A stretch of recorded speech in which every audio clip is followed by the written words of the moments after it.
ఆంధ్ర తెలంగాణలో తక్కువ ఫీజులతో high quality results ఇస్తున్న ఏకైక సంస్థ తిరుమల్ ఐఏఎస్ ఇన్స్టిట్యూట్. ముద్రగడ ఇంటిపై జరిగిన దాడి ఏపీ రాజకీయాల్లో తీవ్ర కలకలం రేపింది. కాకినాడ జిల్లా కిల్లంపూడిలోని ముద్రగడ నివాసం వద్ద ఆదివారం తెల్లవారుజామున 4 గంటల సమయంలో గనిశెట్టి గంగాధర్ అనే యువకుడు వీరంగం సృష్టించాడు. ట్రాక్టర్తో ముద్రగడ ఇంటి గేటును ఢీకొట్టడంతో పాటు అక్కడే పార్క్ చేస్తున్న కారును కూడా ఢీకొట్టాడు.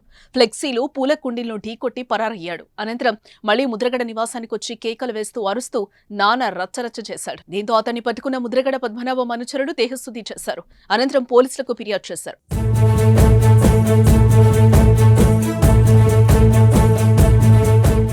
అయితే నిందితుడు గంగాధర్ జై జనసేన అని అరిచినట్లు తెలియడంతో అతడు జనసేన పార్టీ కార్యకర్తగా భావించారు. కానీ అతడికి జనసేన పార్టీకి ఎలాంటి సంబంధం లేదు అని ఆ పార్టీ ప్రకటించింది. మరోవైపు ముద్రగడ ఇంటిపై దాడిని వైఎస్ జగన్ ఖండించారు. ఈ మేరకు ముద్రగడకు ఫోన్ చేసి మాట్లాడారు. నివాసంపై దాడి ఘటనకు సంబంధించి పూర్తి వివరాలు అడిగి తెలుసుకున్నారు. ఇలాంటి ఘటనలు జరగడం దురదృష్టకరమని అన్నారు. ఎప్పుడూ పార్టీ అండగా ఉంటుందని ముద్రగడ పద్మనాభంకు వైసీపీ అధినేత వైఎస్ జగన్ భరోసానిచ్చారు. జగన్ తో పాటు వైసీపీ మంత్రులు కూడా ముద్రగడ ఇంటిపై దాడిని ఖండించడంతో పాటు ఆయన్ను పరామర్శించారు.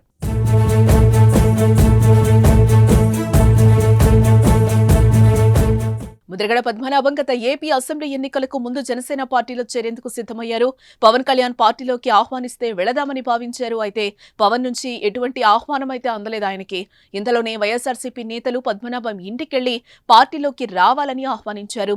ముద్రగడ పద్మనాభం 2024 మార్చి 27న కుమారుడితో కలిసి వైఎస్ఆర్సీపీలో చేరారు. ఎన్నికల్లో వైసీపీ విజయం కోసం పనిచేశారు. ప్రధానంగా పిఠాపురంలో పవన్ కళ్యాణ్ ని ఓడించేందుకు ముద్రగడ పావులు కదిపారు. ఈ సమయంలోనే పిఠాపురం నియోజకవర్గంలో పవన్ కళ్యాణ్ ను ఓడించకపోతే తన పేరు మార్చుకుంటారని సవాల్ చేశారు. చివరికి ఆ ఎన్నికల్లో పవన్ కళ్యాణ్ గెలవడంతో ఫలితాల తర్వాత మీడియా ముందుకొచ్చిన ముద్రగడ తన సవాల్కు కట్టుబడి ఉన్నానని చెప్పి ముద్రగడ పద్మనాభంగా ఉన్న తన పేరును ముద్రగడ పద్మనాభరెడ్డిగా మార్చుకున్నారు. కూటమి గెలుపు అనంతరం ప్రభుత్వంపై అడపాదడపా విమర్శలు చేస్తున్నారే తప్ప పెద్దగా యాక్టివ్ గా లేరు. తాజాగా ఆయన ఇంటిపై దాడి జరగడం తీవ్ర చర్చనీయాంశమైంది. ఏం చేస్తున్నా ఇక్కడ పని నీకు అంటున్నాను. తాతయ్య కోసం పలకరించడానికి వచ్చి ఏ తాతయ్య? పద్మనాభం తాత. రాజనాల బాబురావు గారు మనం ఎప్పుడు వచ్చా నువ్వు? రాత్రి వచ్చాను, ఇప్పుడు వచ్చాను. రాత్రి వచ్చి ఏం చేసావు? రచ్చ చేశాను. రచ్చ చేసావా? మామూలు కాదు, దుక్కు దున్నేసావు.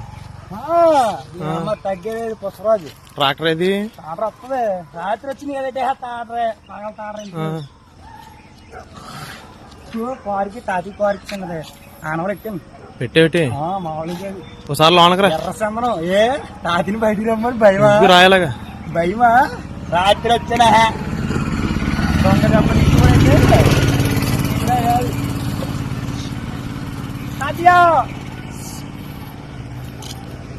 మామయ్య జై జనసేన.